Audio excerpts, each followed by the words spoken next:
Alright, do overhead cam garage. Got the motor out of the Honda Civic Si. Got the old motor over here.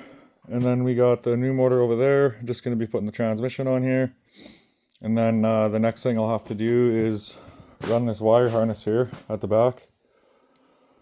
And just kind of clean it up, make sure everything's... I swapped the engine mount bracket because it was different. And had a look at the timing and everything.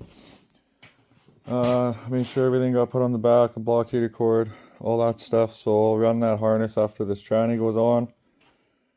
And at that point, I'm just waiting for an alternator and an engine mount, and then I'll be able to drop the motor back into the vehicle. I don't know if any of you have been following along, but when you finish getting the tranny on, there is a plate that you have to put back on. There's two 10mm bolts. Then you're also going to have some 12s, and I think I believe it's a 14mm on the top one.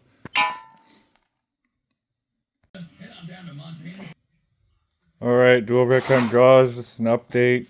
Got the transmission on the engine. Just kind of getting everything ready. Next thing I gotta do is get the wire harness on the engine. Make sure everything's all good that way. Kind of clean up the tranny there. And then as well, I believe there's a couple brackets. Well, this bracket here has got to go back on. And I gotta put the intake manifold on. And make sure that everything's good that way.